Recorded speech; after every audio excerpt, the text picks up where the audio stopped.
The sun was barely up when Samuel Keaton pushed open the bathroom door, its hinges groaning like an old man's bones.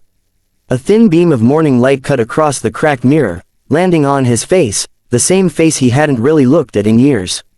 His beard was thick, streaked with silver and dust, curling down over his collar like ivy reclaiming an old wall. He rubbed his jaw and felt the coarse weight of it beneath his palm. That beard had seen drought, winter, heartbreak, and 100 quiet nights he never spoke of. But today was supposed to be different. The house around him was silent except for the faint ticking of the clock in the hall and the soft hum of wind against the window. It used to be a warm house. Evelyn had filled it with laughter and lilac-scented candles and the smell of her biscuits in the oven. Now, it smelled only of pine soap and loneliness. He had kept her things the same, her apron still hanging by the stove, her shawl folded neatly on the chair. Sometimes, on the coldest nights, he'd talk to that empty chair like she could still hear him. Maybe she could. He looked down at the sink, where a pair of scissors and a straight razor lay waiting.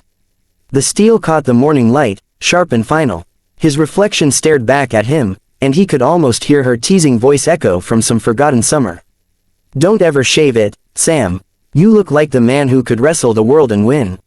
He had laughed back then, kissed her forehead, promised he'd keep it forever. Forever had ended 5 years ago, the day she slipped away with a smile on her lips and his name fading on her breath. Now, all that beard felt like was a tombstone he carried on his face. He reached for the scissors, but his hand hesitated midair. His throat felt tight, his eyes raw from sleepless nights. Every time he tried to let her go, he failed. Every year, he'd tell himself it was time, that he'd move on, but the grief had claws. It held fast, digging deeper the more he tried to escape it. Outside, the ranch was already awake. He could hear the distant lowing of cattle, the clang of a pail, and the bark of old Rusty near the barn. The world hadn't stopped when Evelyn died, it just stopped making sense. Then came the knock. It was light, hesitant, almost afraid to break through his silence. "Mr. Keaton, you awake?" He cleared his throat, rough from disuse. "Yeah." Doors open. The door creaked and in stepped Lila Morgan, holding a tray with coffee and a few biscuits. She was small but stubborn, 19 and fearless in her own clumsy way. Her braid was half undone, her boots muddy, her cheeks pink from the morning chill. She'd been on the ranch for 2 years now, part worker, part sunshine. Evelyn would have liked her. "I figured you skipped breakfast again," she said, setting the tray down. "You can't run a ranch on coffee fumes and grief, you know." Sam didn't smile. He looked at her in the mirror. "You talk too much for this early." She smirked, unbothered. "Somebody has to." Her eyes dropped to the counter where the scissors and razor lay. "You, finally gonna do it?" she asked quietly. He nodded. "It's time." She hesitated. "You sure about that? You've kept that beard since before I was born. Feels like part of you." He turned the tap on, the sound of running water filling the silence. "It's time to stop living like a ghost." She stepped closer, her voice softer now. "Or maybe you're scared to remember what life was like before she left." He froze. The mirror caught the flicker in his eyes. "Watch your words, girl." "I'm sorry," she said quickly. Sometimes holding on to something small, like that beard, it keeps the memory alive." "It's not weakness, Mr. Keaton." His jaw clenched. "It's a chain, Lila. That's what it is. I shave it, maybe I can breathe again." He lifted the scissors, their blades trembling slightly in his hand. The first snip echoed in the quiet room like a gunshot. A thick tuft of gray hair fell into the basin. For a heartbeat, neither of them moved. "Sam, wait," she said suddenly, her voice sharp with panic. He stopped mid-motion and turned his head. "What now?" Her eyes were wide, glassy. "Don't do it, please. Don't shave it off." He stared at her, confused and angry and tired all at once. "Why not?" Her voice cracked. "Because that beard, it's part of your story. You think cutting it means letting go of pain, but maybe it's the last thing connecting you to what made you strong." He frowned, the words lodging somewhere deep. "You sound like you've lost someone before." She swallowed hard. "I did, my mama, when I was 12. He softened slightly. "And you think you'll feel better holding onto what's gone?" "I think," she whispered, "you'll only start to heal when you stop trying to erase her." The scissors felt heavy now. He stared at them, his mind a blur of voices, hers, Evelyn's, his own guilt screaming beneath it all. The water in the sink rippled as another lock of hair fell. The next cut came slower, shakier. "She's gone, Lila," he said under his breath. "And I'm still here. I've been stuck in that day for 5 damn years. I don't even remember what my own face looks like anymore." Lila took a careful step closer. "Then don't shave to forget her. Shave because you're ready to meet you again." For a long time, neither spoke. The only sound was the steady drip of the faucet and the restless wind pressing against the window. Sam's reflection seemed to blur, his past and present folding together. Evelyn's face flashed through his mind, her laughter, her tears, her hand brushing against his cheek that last night. Then, with one long breath, he pressed the scissors to his beard again. Snip after snip, the weight began to fall away. His hand trembled, but he didn't stop. Each strand that dropped to the sink felt like a memory released, a dance under the stars, a whisper in the dark, a goodbye he never said right. When the last lock fell, the silence was unbearable. He dropped the scissors into the sink, the clatter breaking whatever spell held him. He leaned forward, both hands gripping the counter. The man in the mirror didn't look like him. His face was gaunt, his eyes red, his jaw bare and cold. Lila's breath hitched softly behind him. "Sam." He didn't turn. His voice was low, hoarse. "Feels strange. Feels empty," she asked gently. He nodded once. "Like the wind just went right through me." She moved closer until she stood beside him, both of them staring into the mirror. "Sometimes letting go isn't peace right away," she said. "Sometimes it's just space. Space to fill with something new." He met her gaze through the reflection. Her eyes shone with quiet empathy, no pity, just understanding. Something unspoken passed between them, fragile but real. Outside, the morning had bloomed into gold. The ranch glowed under the light, the pastures stretching endless and alive. Inside, the sink was full of hair, years of sorrow piled in silence. Sam reached up, touching his bare chin. The skin felt rough, foreign, unprotected. He could almost hear Evelyn laughing from somewhere distant. "You look naked without it." A sad smile tugged at the corner of his mouth. "Guess I do," he murmured. Lila smiled faintly. "Maybe it's time you see what living looks like again." He looked back at the mirror one last time. The face staring back wasn't the man he used to be. It was someone still broken, still healing, but finally awake. 3 days passed like a slow-moving storm over Hollow Creek. The air was thick, with dust, the kind that hung between the light and shadow of every morning, settling on fences, saddles, and men's hearts alike. Samuel Keaton worked harder than he had in months, maybe years, mending the barbed wire, checking on the cattle, fixing the old barn roof. Anything to keep his hands busy, anything to stop the noise in his head. His beard was gone, but somehow the silence inside him had grown louder. Every morning when he washed his face, the mirror reflected a stranger, clean-shaven, older, hollow-eyed. The beard had hidden his grief like a shield. Without it, he felt exposed, raw, and human again. The ranch hands didn't say much about it. They whispered, sure, but none dared to ask why the boss had finally shaved after all these years. They just knew something had shifted in him, something they couldn't name. Lila noticed it more than anyone. She'd see him standing at the edge of the pasture at dusk, staring out toward the hills where Evelyn was buried.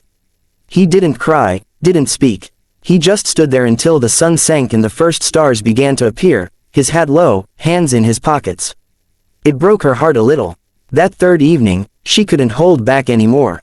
She found him sitting on the porch steps, the sky stretched out in a wash of orange and purple. The boards creaked under her boots as she approached, holding 2 mugs of coffee. She handed him one. He took it without looking up. Thanks. You've been quieter than usual, she said, trying to keep it light. Didn't think that was possible. He gave a faint smirk, the kind that flickered and died before it reached his eyes. Been thinking. About her. He nodded once. Always about her. The wind picked up, carrying the scent of rain and wild sage from the valley.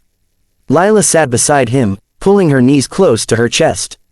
I hope you don't mind me saying this, but you look different. Not just the beard, something else. He took a slow sip. Feels different too, like I tore off part of my skin. Maybe you did, she said softly. Sometimes we hold on so tight, we forget it's the holding that hurts. He glanced at her. You think I made a mistake?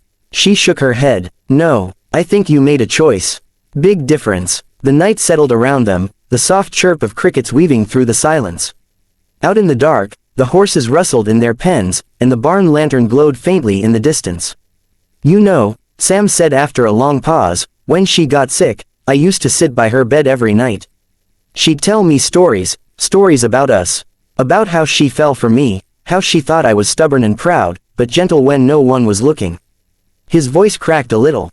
She said my beard made me look like a bear, but it was her bear. Said she'd never recognize me without it. Lila looked down. She loved you, Sam. That's clear. Yeah, he nodded, eyes distant. But I never loved her enough to let her go. That's what I realized. I kept her alive in my grief because I didn't know how to live without her. I thought if I changed anything, shaved, moved her things, smiled again, it'd mean I'd forgotten. He let out a tired breath. Truth is, she wouldn't want me stuck here. The girl listened quietly, her heart heavy. She'd want you to be happy. Maybe, he said, his tone a mix of doubt and longing. But happiness feels like a betrayal sometimes. Lila turned her head toward him. You ever think she's still with you?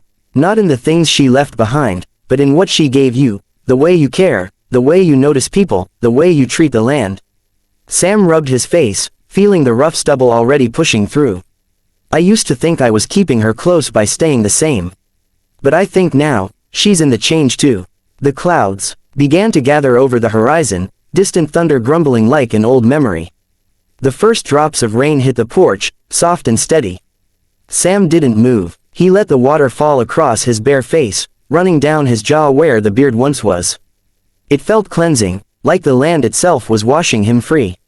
Lila stood to pull the chairs closer to the door. You're gonna catch cold. He shook his head. No, I'm fine right here. She watched him for a moment, then sat back down beside him in the rain. You ever think about leaving Hollow Creek? He chuckled softly. Once or twice, but I reckon the land needs me. Or maybe I need it. Out there's where I still hear her. In the wind, the cattle bells, even in the quiet. Lila smiled faintly. Maybe she's reminding you you're still alive. They sat there until the rain turned heavy, drumming against the roof. The sky lit up with lightning, flashing across the wet fields. Sam felt something in him loosen, a tightness he hadn't even known was there. For the first time in years, he wasn't haunted, he was simply remembering. And remembering wasn't the same as hurting anymore. When the rain eased and the clouds began to fade, Sam stood. The horizon was painted in silver, and the scent of wet earth filled the air. He turned to Lila, who was watching him carefully. You ever lose someone you thought you'd never stop missing? He asked. She nodded. Yeah, my mama. What helped? She thought for a long time before answering. The day I stopped asking why she had to go and started asking what she'd want me to do next. He studied her for a moment, then smiled faintly. Smart girl. I've had good teachers, she replied. And maybe now, so do you. Sam chuckled, low and warm. Maybe so. The next morning, he woke before dawn. He saddled his horse and rode out to the north pasture. The grass shimmered with dew, and the air carried the scent of a new day. He rode until he reached the small hill where a simple wooden cross stood, the place where Evelyn rested. He dismounted slowly, his boots sinking into the soft earth. For a while, he just stood there, hat in hand, not sure what to say. The wind whispered through the grass like a voice he almost recognized. I shaved, Evie, he said quietly. Guess you'd laugh if you saw me now. Lila says I look younger. I think she's lying. He smiled to himself, eyes glistening. You were right about me, you know. I hide when I hurt. Always did, but I'm trying now. I'm learning how to live again. He knelt, tracing the carved letters of her name with calloused fingers. I'll never forget you, but I can't keep living in yesterday. I think I'm finally ready to build something new. The wind blew gentle across his face, carrying the warmth of the rising sun. For a moment, it almost felt like her hand brushing against his cheek, soft, forgiving, familiar. He closed his eyes and breathed. When he rode back toward the ranch, he felt lighter than he had in years. The fields glowed under the dawn, the cattle moved slow and peaceful, and the barn, freshly painted red, shone like something alive again. Lila waved from the fence, her smile bright as the sky. He tipped his hat in greeting, a quiet promise passing between them that neither needed to speak. The past was still part of him, but for the first time, it didn't chain him.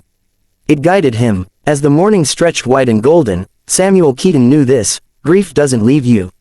It changes shape. It becomes the soil you grow from, the wind that pushes you forward, the love that never really dies, it just learns to live differently.